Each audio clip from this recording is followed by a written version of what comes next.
Hello everybody, welcome to the Daily Sip. My name is Oliver. My mission is to bring you closer to organic Japanese green tea, and today we're gonna dive into a rare cultivar. Today, in our mega sampler session, we will take the Asanoka Sencha from Mr. Henta. So this is a tea coming from the south. Also, Asanoka is known to be a cultivar which is from the region of Kirishima, the biggest city in the very south of the main island of Japan. And there actually this tea cultivar was registered in 1996. So we only talk about 24 years ago, which is in terms of Japanese green tea quite young. Other cultivars, they have been registered in the 50s and 60s mainly. So here we talk about the cultivar which is quite unknown, but it is quite interesting as well for the farmer. On the one hand, it gives quite a big yield, so it is when you harvest it quite a lot of tea which you get as a farmer, and it is also frost resistant, so quite interesting. In terms of taste, this tea is super interesting because it is an umami rich, meaning a more sweet and a little bit more savory by its nature. But this tea here by Mr. Henta is not shaded, so I expect this tea to be a little bit more vegetal, not as sweet. Maybe we get a little bit of different notes, but let's see how this tea tastes and dive into the tea.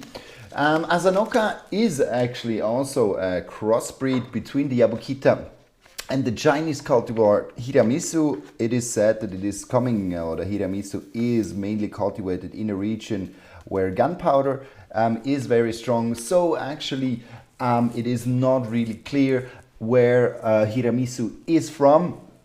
And then it was a crossbreed, so actually this is a crossbreed, so a crossing of a Chinese and a Japanese cultivar or tea varietal.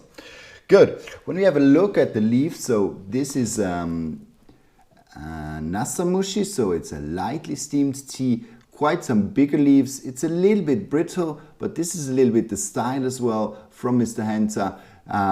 Seeing his asamushi and fukamushi, so the deep steamed and the non-deep steamed, they're all a little bit brittle, but in general here you can see a little bit of longer leaves as well in the middle. And what is important is you can see that it's not too dark, so you get some white spots, you get some brighter green spots. So these are actually signs for the unshading process, or the process that this tea is not shaded. In terms of brewing, very simple as well.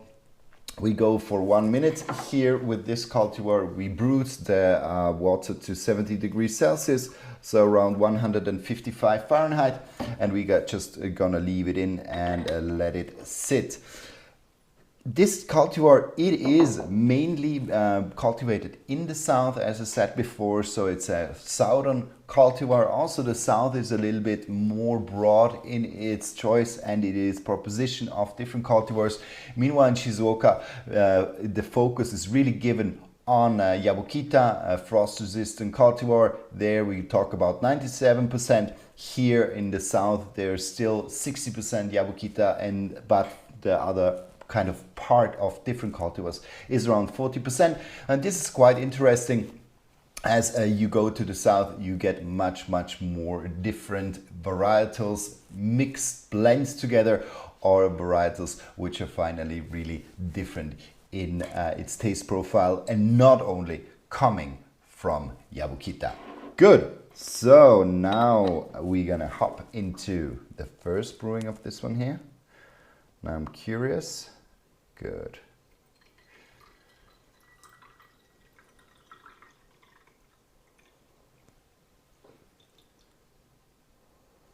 Hey, voila. So we see first brewing golden, nearly a little bit more golden than green.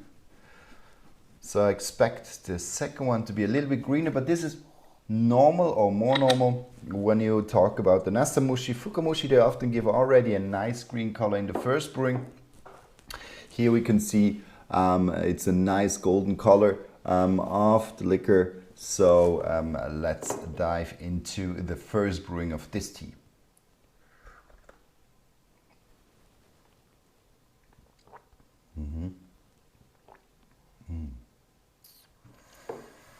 Very sweet, smooth.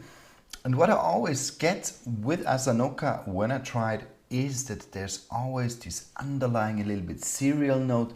It's drifting off a little bit in the nutty note. So it is a very sweet tea, but it is in comparison, for example, to a Saimidori, which is really kind of this umami strong, straight, kind of savory, sweet, intense, nearly gyokuro-like taste profile. This one here is kind of smoother, sweeter, a little bit lighter on the note, and it's not giving these strong savory notes, but it's more a nice sweetness, and then you get a little bit of nuttiness to it. So it's quite a different taste profile from Saimidori, which is also a higher amino acid or higher theanine rich tea. So in comparison to this one here, here we talk about more of a lighter sweetness with nuttiness or the cereally notes getting in. So very, very interesting. So definitely for someone, astringency is not present. So even though this tea has not been shaded, it shows a lot of sweetness. It's not very strong on the vegetal note, so it goes directly a little bit into the sweetness, into the part of sweetness, and this theanine or the amino acids, they work in your palate, giving this tea a lighter kind of this a lighter sweet and nutty flavor profile. So super interesting. First brewing, very satisfying.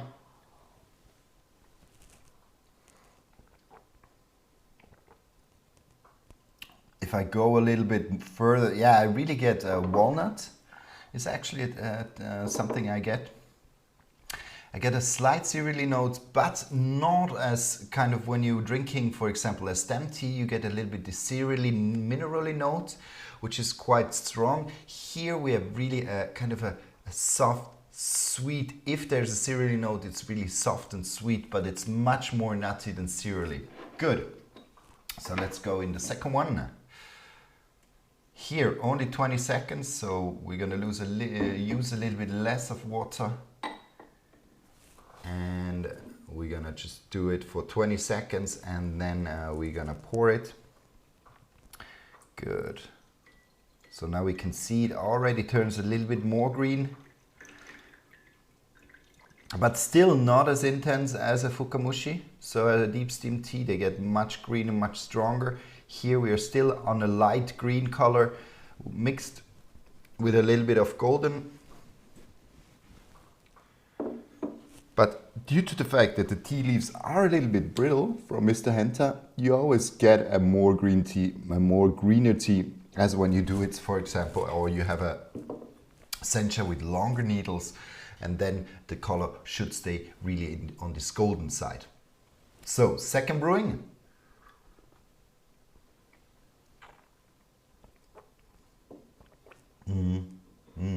Still very sweet, smooth.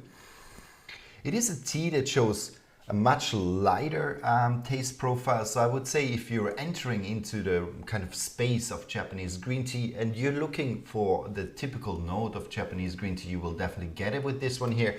But what is different is that it is not so strong on the savory note. So maybe it's also a little bit due to the fact that Mr. Henta was not shading this tea, because this often triggers the amount of theanine, keeping the amount of amino acids high, decreasing catechins, so the bitter particles, the astringent particles. With this one here, it's not shaded, so there's a more of a balance maybe between these two, but the tea is not astringent at all. So it really keeps its sweetness, but it has a lighter sweetness, not a strong, savory, straight kind of full-bodied savory note, but it is very light, very sweet. Let's see if I still get this nutty note.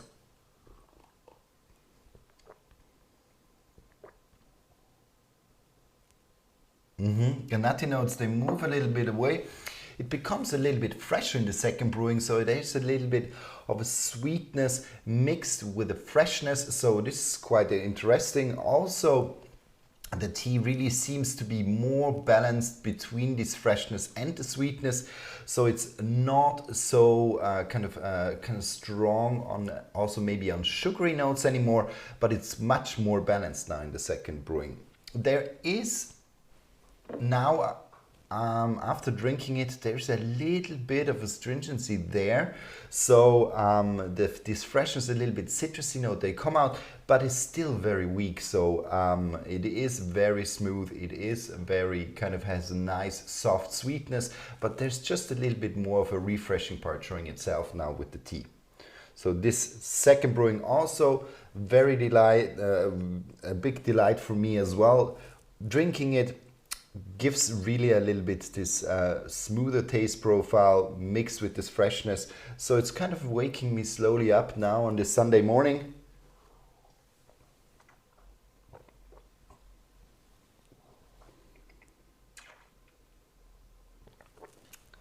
Yeah, it's very, very interesting. As a tea, I didn't notice that at first. From time to time I drink an Asanoka, but what I realize now is really this kind of soft sweetness that this tea has. It's not an overwhelming umami note, even though it is said it's stronger in umami. I guess this really comes also from the fact that it is a tea which is not shaded. So maybe if this one here is shaded and done in the fukamushi, so deep steamed style, it will definitely get stronger on the umami note. But here also third brewing, still very nice green color, but still light green mixed with a golden hint. So this never turns into a full fukamushi color, as you can see here. And also the third, very, very light in its sweet note.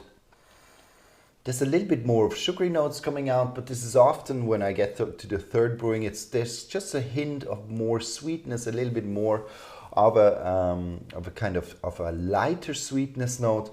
But this one here, really impressive on the consistency, on this light sweetness from a brewing to brewing, without being too harsh on the umami note, without getting too sugary, too strong in its fruity note. But in the first one, really a light kind of a cereally nutty note, and then going over into a sweet, smooth note, a little bit balanced with this freshness. It's now impressive also on the third one, though this fresh note comes out later. So often when you drink the tea, it's very smooth and sweet, and then it is kind of a more refreshing tea over time. It really kind of, the fresher notes, they come kind of delayed in my palate. So quite interesting. If you're looking for a very strong tea here, just to go for people maybe who are looking for this strong umami, savory, on the point, really full-bodied and full character-wise in the Japanese green tea, looking for something like that, this tea might be a little bit too light for you. So it is a light tea. It's not too strong. But it's very nice, sweet, smooth. Not bringing down or kind of pushing too much on the Japanese umami or typical Japanese umami note. It might also be the reason why this tea is not too famous in Japan, as the Japanese green tea drinker, if he's going into high quality tea, really looks for the stronger umami note. This is definitely not the case. So it stays a smooth, sweet, cereally nutty and lightly refreshing tea. So this was the Asanoka from Mr. Henta. I hope you liked this one here, and if you ever have a question, then put your comment down below, ask me anything, or you can reach us on Instagram, Facebook, or wherever you would like. So thanks a lot for watching. Take care, see you, and bye bye.